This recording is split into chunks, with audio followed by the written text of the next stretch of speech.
Hello everyone, welcome to C two class. तो आज हम स्टार्ट करने वाले हैं C plus plus programming. C plus plus programming के अंदर सबसे पहले हम अपना फर्स्ट प्रोग्राम बनाएंगे। हम किस तरीके से सी प्लस प्लस के अंदर प्रोग्राम बनाते हैं और क्या क्या स्टेटमेंट यूज करते हैं, और उन स्टेटमेंट में जितने भी लाइन्स हैं हर लाइन का मतलब समझेंगे क्या होता है। तो हम स्टार्ट करते हैं अपना सबसे पहला प्रोग्राम। सबसे पहले हम कमेंट से स्टार्ट करते हैं। हम इसमें लिख रहे हैं our first C plus plus program. मैं आपको बताऊंगा कि कौन सा लाइन का क्या मतलब है और हमने यहाँ पे क्यों यूज किया है इस लाइन को।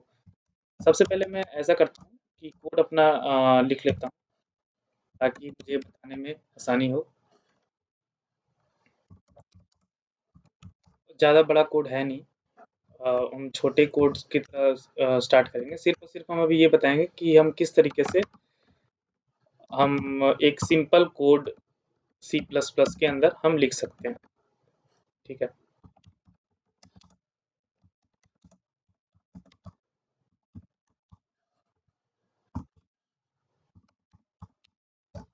तो ये हमारा ऑलमोस्ट कंप्लीट हो चुका है। अब हम आते हैं इसके एक्सप्लेनेशन पे। तो आप देख सकते हैं कि हम मेरे कोड के अंदर सबसे पहला लाइन जो है वो है हमारा welcome to C two class. तो ये जो welcome to C two class है इसके अंदर हमने क्या किया है कि स्लैश स्टार और welcome to C two class फिर स्लैश स्टार। तो इसका मतलब ये हुआ कि हमने जो पहला लाइन है ये हमारा शो कर रहा है कमेंट लाइन। तो पहले लाइन में जो मैंने कमेंट लिखा है वो स्लैश स्टार से स्टार्ट किया, दूसरे लाइन में जो कमेंट स्टार्ट किया वो स्लैश स्लैश से स्टार्ट किया। इसका कहने का सिंपल मतलब ये हुआ कि हम सी प्लस प्लस के अंदर दो तरीके से कमेंट लिख सकते हैं।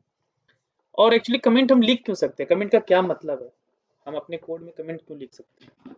तो इसका सिंपल एक्सप्लेनेशन ये होता है कि कमेंट हम सिर्फ इंफॉर्मेशन के लिए लिखते हैं। इसका कोई प्रोग्रामेबल लॉजिक नहीं होता है। और यहाँ तक आपको ये बता दूं कि ये कंपाइलर भी है जो कमेंट को इग्नोर करके चला जाता है। बस हमें रास्ता दिखाता है कि ये प्रोग्राम जो हमारा है वो क्या करने वाला है और हम इसके अंदर क्या करने वाले हैं। जैसे हमने क्या लिखा है कि our first C plus plus program, इसका मतलब ये हमें देख के पता चल रहा है कि ये प्रोग्राम जो हमारा ये पहला सी प्लस प्लस का प्रोग्राम है। ठीक है, अब आते हैं मेन लाइन पे। सबसे पहला लाइन हमने लिखा है हैश इंक्लूड आईओ स्ट्रीम। इसके अंदर जो सबसे स्टार्ट में हमने लिखा है हैश। हैश क्या है? हैश सिंबल जो होता है इसको हम पाउंड साइन भी करते हैं। ये हमारा प्री प्रोसेसर होता है। प्री प्रोसेसर क्या होता है? जो हमारा प्री प्रोसेसर डायरेक्टरीज होते हैं उन डायरेक्टरीज को इंक्लूड करने के लिए सबसे स्टार्टिंग में हम हैश लिखते हैं। तो कोई भी सी प्लस प्लस के कोड में जहाँ पे भी आप देखोगे कि हैश सिंबल से स्टार्ट हो रहा है लाइन, आप देख सकते हो हैश इंक्लूड, आप देख सकते हो हैश डिफाइन, आप देख सकते हो हैश इफ एंड डेफ। तो ये जितने भी है ये सारे के सारे प्री प्रोसेस डायरेक्टरी है।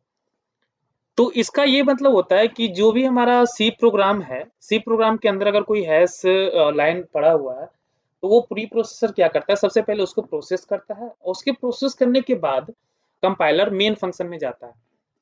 जो हमारा नीचे मेन फंक्शन है उसके बाद आएगा। सबसे पहले प्री प्रोसेसर एग्जीक्यूट हो जाएंगे, फिर उसके बाद मेन में जाएगा। मेन से उसने ऑब्जेक्ट कोड को निकालना है और उस ऑब्जेक्ट कोड को लिंकर को दे देना है जिससे वो एग्जीक्यूटेबल कोड बना सके और हमारा आउटपुट दिखा सके।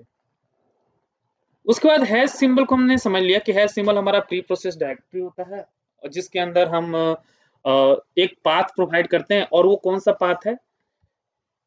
Include IO stream. इंक्लूड क्या है? इंक्लूड एक कमांड दे रहा है कि आईओ स्ट्रीम हेडर फाइल जो हमारा है इस हेडर फाइल को इस पाथ पे आप इंक्लूड कर दो। ठीक है, तो इंक्लूड सिर्फ और सिर्फ कमांड दे रहा है उसके आने वाले आईओ स्ट्रीम को कि उसके अंदर हम इंक्लूड कर देते हैं। आईओ स्ट्रीम क्या है? आईओ स्ट्रीम एक हमारा हेडर फाइल है। इस हेडर फाइल के अंदर स्टैंडर्ड इनपुट आउटपुट जो स्ट्रीम्स हैं, स्ट्रीम क्लास हैं, उसकी डेफिनेशन यहाँ मौजूद मौजूद होती है। कहने का मतलब हुआ कि इनपुट आउटपुट स्ट्रीम हम आगे पढ़ेंगे। जैसे हमने यहाँ पे सी आउट यूज किया है, सी आउट हमारा आउटपुट स्ट्रीम होता है। उसी तरीके से एक हमारा इनपुट स्ट्रीम होता है सीन। अगर हमें कोई वैल्यू को कीबोर्ड के थ्रू लेना है अपने मेन मेमोरी में तो वो हमारा इनपुट स्ट्रीम वहाँ पे यूज आएगा। लेकिन अगर हमें अपने मेमोरी से डिवाइस पे डिस्प्ले स्क्रीन पे दिखाना है, जैसे हमारे सिंपल कोड टू डिस्प्ले जो हमने लिखा है इसको दिखाना है, इसके लिए हम आउटपुट स्ट्रीम को यूज करते हैं। ठीक है, ये चीजें हम आगे पढ़ेंगे जब हमारा आईओ स्ट्रीम हेडर फाइल को हम एक्सप्लेनेशन करेंगे। अभी के लिए बस इतना जानना है हमें कि आईओ स्ट्रीम हमारा एक हेडर फाइल है, इनपुट आउटपुट स्ट्रीम, जिसके अंदर इनपुट स्ट्रीम और आउटपुट स्ट्रीम क्लास के डेफिनेशन जो है हमारे पास मौजूद है। और इंक्लूड क्या है, इंक्लूड हमारा कमांड है जो हमारा ये हेडर फाइल को प्री प्रोसेसर के इंक्लूड करवा रहा है। अब आते हैं नेक्स्ट लाइन पे, ये हमारा इंट मेन क्या है। इंट मेन है हमारा इंट जो हमारा होता है रिटर्न टाइप होता है। आप ये मैं अभी थोड़ी देर बाद बताने वाला हूँ आपको कि ये हमने क्यों यूज किया है।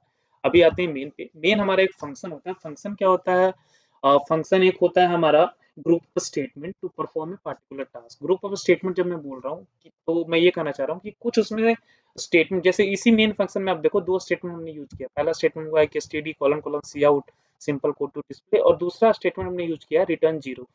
और इसमें आप एक चीज और ध्यान दे रहे होगे कि हर स्टेटमेंट के लास्ट में हमने सेमी कॉलन यूज किया है। सेमी कॉलन इसलिए यूज करते हैं कि सी प्लस प्लस कोड उसे समझता है कि वो एक स्टेटमेंट है।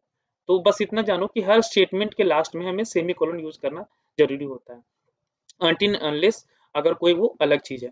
जैसे अभी मेन मेन में तो हमने यूज नहीं किया, तो क्योंकि हम मेन का डेफिनेशन लिख रहे हैं, इसके अंदर हम नहीं यूज करते हैं। तो अब हम चलते हैं कि मेन फंक्शन होता क्या है। मेन फंक्शन कोई भी सी प्लस प्लस प्रोग्राम का एंट्री पॉइंट होता है। तो एंट्री पॉइंट में कह रहा हूँ, मतलब कंपाइलर जो है सबसे पहले ये ढूंढता है कि मेरा मेन फंक्शन कहाँ है। वो मेन फंक्शन में जाता है, और मेन फंक्शन में आने के बाद लाइन बाय लाइन वो अपने स्टेटमेंट को एग्जीक्यूट करता चला जाता है। और ये जो लास्ट में हमने रिटर्न स्टेटमेंट लिखा है, रिटर्न स्टेटमेंट के बाद हमने जीरो लिखा है। तो एक्चुअली हम यहाँ पे जीरो कोड, जीरो या वन हम इसलिए लिखते हैं क्योंकि जो हमारा प्रोग्राम है अगर सक्सेसफुल एग्जीक्यूट होता है तो हम रिटर्न जीरो लिखते हैं, और अगर कोई ना कोई एरर आया तो हमारा रिटर्न वन होता है। हम ये आगे देखेंगे कि हम यहाँ पे रिटर्न में कुछ भी और भी लिख सकते हैं, लेकिन अभी के लिए आप हमें ये जानना है कि जीरो का मतलब ये हुआ कि successful execution of main function हमारा हुआ है। ठीक है, अब चलते हैं। मेन फंक्शन हमें समझ में आ गया कि मेन फंक्शन क्या होता है। मेन फंक्शन हमारा एंट्री पॉइंट ऑफ होता है एनी प्रोग्राम। ठीक है, तो इस एंट्री पॉइंट से हमारे पास अंदर आ गए। अब हमने देखा कि यहाँ पे एक ओपनिंग ब्रैकेट है और यहाँ पे नीचे एंडिंग ब्रैकेट है। इसका मतलब क्या होता है, ये बिगिनिंग होता है मेन फंक्शन का, और ये होता है हमारा एंडिंग होता है। इन दोनों के बीच में जो आता है वो हमारा बॉडी आता है। बॉडी जो हमने दो स्टेटमेंट लिखे हैं वो दो स्टेटमेंट हुआ, वही हमारा बॉडी होता है अपने मेन फंक्शन का। अब मेन फंक्शन के अंदर जो सबसे पहला स्टेटमेंट है उसमें हमने लिखा है std colon colon C out simple code to display. इसका क्या मतलब है, std जो होता है हमारा नेम स्पेस होता है। नेम स्पेस क्या होता है, इसके लिए मैं एक अलग से वीडियो बनाया हूँ, उस वीडियो पे आप जाके देखेंगे तो आपको पता चलेगा कि नेम स्पेस क्या होता है। उसके बाद हमने लिखा है कॉलन कॉलन कॉलन कॉलन, ये बताता है हमें कि std नेम स्पेस के अंदर सी आउट को ये कॉल कर रहा है। एक्चुअली सी आउट होता क्या है, अगर सी आउट के बारे में जानना चाहोगे तो सी आउट होता क्या है। सी आउट होता है object. C out is an instance, object बोलूं या इंस्टेंस बोलूं ये दोनों एक ही चीज होती है। जो हमने ऊपर आईओ स्ट्रीम यूज किया है, IO stream header file, IO stream header file के अंदर हमारे पास दो क्लासेस होते हैं। दो क्लासेस जो हमारे होते हैं वो होते हैं ओ स्ट्रीम और आई स्ट्रीम क्लास। तो ओ स्ट्रीम क्लास जो मेरा आउटपुट स्ट्रीम क्लास है, आउटपुट स्ट्रीम क्लास का सी आउट इज ए ऑब्जेक्ट। तो सी आउट के बारे में बोलूं तो सी out is a object of ostream class which is defined under IO stream. उसी तरीके से एक इनपुट स्ट्रीम भी होता है, उसके लिए हम सीन यूज करते हैं। ठीक है, तो सीन क्या होता है कि cin is a input stream object of IO stream class. दो तरह की क्लास हमने बताया। और सी आउट के बाद आप देखोगे कि यहाँ पे एक ऑपरेटर यूज हुआ है। इस ऑपरेटर का नाम होता है इंसर्शन ऑपरेटर। इंसर्शन ऑपरेटर क्या करता है, इंसर्शन ऑपरेटर करता है कि हमारा जो मेमोरी है, क्लास मेमोरी है, क्लास मेमोरी जैसे सिंपल कोड टू डिस्प्ले जो हमने लिखा है, इसको हमें उस डायरेक्शन में फ्लो करता है जैसे टू डिवाइस डिस्प्ले स्क्रीन। जैसे डिवाइस हमारा ये हुआ, इस स्क्रीन पे दिखाने के लिए हम इसको हम डिटेल्स में पढ़ेंगे आगे जब हम ओ स्ट्रीम क्लास और आई स्ट्रीम क्लास को हम एक्सप्लेन करेंगे। लेकिन अभी के लिए बस इतना जानो कि अगर हम मुझे कुछ आउटपुट करना है सी आउट, तो हमें यहाँ पर इंसर्शन ऑपरेटर का यूज करना पड़ेगा। इंसर्शन ऑपरेटर के बाद हमने स्ट्रिंग को लिखा, स्ट्रिंग को डिनोट करने के लिए दो कोट्स देते हैं। दो कोट्स के अंदर आप जो स्ट्रिंग लिखे हो उस स्ट्रिंग को आप लिख सकते हो। और ये हमारा क्या हुआ, मेमोरी टू डिवाइस हुआ। और ऐसे ही सीन हुआ, सीन जो होता है, सीन होता है हमारा डिवाइस टू मेन मेमोरी। और डिवाइस वहां पर क्या हो जाएगा, कीबोर्ड। और यहाँ पे हमारा डिवाइस क्या हो गया, डिस्प्ले स्क्रीन। मतलब सी आउट के अंदर जो डिवाइस हुआ वो डिस्प्ले स्क्रीन हो गया, और सीन के अंदर जो डिवाइस हुआ वो हमारा कीबोर्ड हो गया। ये चीजें हम बाद में देखेंगे। अभी के लिए इतना जानना है कि एसटीडी हमारा नेम स्पेस है। इस नेम स्पेस को का जो सी आउट है उसको हमने यूज किया है इंसर्शन ऑपरेटर के साथ, ये प्रिंट कराने के लिए जो हमने simple code to display string को दो कोट्स के अंदर लिखा है और ये स्टेटमेंट एग्जीक्यूट कर रहा है। ये हम उसके बाद हमने रिटर्न 0 कर दिया। ये सिंपल सा कोड है। इस कोड को हम एग्जीक्यूट करते हैं, देखते हैं सक्सेसफुल होता है कि नहीं होता है। ये हमारा कोड बिल्ड हो रहा है, आप देख रहे हो बिल्ड स्टार्टेड। अब हमारे कंसोल पे simple code to display execute हो गया। इसका मतलब ये होगा कि हमारा कोड सक्सेसफुल बिल्ड हो गया। अब इसमें कुछ पॉइंट्स है जो मैं बताना चाहता हूँ। सबसे पहला पॉइंट ये हमारा होता है कि हमने study colon colon C out लिखा है। अगर मैं कॉलन कॉलन स्टडी को हटा दूं, सिर्फ सी आउट लिखूं, सी आउट हमारा जो ऑब्जेक्ट है, तो आप देखोगे जैसे मैंने लिखा है यहाँ पे एरर स्टेटमेंट्स हो रहा है। आप इस एरर को जब बिल्ड करोगे ना तो आपके पास एरर आ जाएगा। बिल्ड करो आप, आपको समझ में आ जाएगा कि एरर क्या आ रहा है। देखो there by build error, would you like to continue run the latest successful build? तो आप अगर नो करते हो तो आपके पास एरर आएगा कि identifier C out is undefined, C out undeclared identifier. इसके लिए हमने एसटीडी नेम स्पेस को यहाँ पे यूज किया था। इसका अल्टरनेटिव्स भी बहुत सारे होते हैं, मैं आपको बताऊंगा। आप यहाँ पे यूजिंग कीवर्ड भी यूज कर सकते हो, यूजिंग कीवर्ड एसटीडी सी आउट। तो हमने एसटीडी सी आउट को हम यूज करने पा रहे हैं इस स्कोप के अंदर। ये डिटेल्स में मैं आपको आगे बताऊंगा। बस मैं अभी यहाँ पर एक लास्ट स्टेटमेंट बता दे रहा हूँ ताकि आप इस चीज को समझ ले कि फ्यूचर जो हमारा वीडियो आने वाला है उसके अंदर हम इसी चीजों को फर्दर एक्सप्लेन करेंगे कि इस कोड को हम और किस तरीके से एग्जीक्यूट कर सकते हैं। तो अभी के लिए इतना ही था। ये हमारा जो पहला क्लास था, पहले क्लास के अंदर हम फर्स्ट प्रोग्राम बना रहे थे। अगर आपको कोई भी डाउट्स हैं, कोई भी क्वेश्चंस हैं, तो आप कमेंट बॉक्स में लिख सकते हो।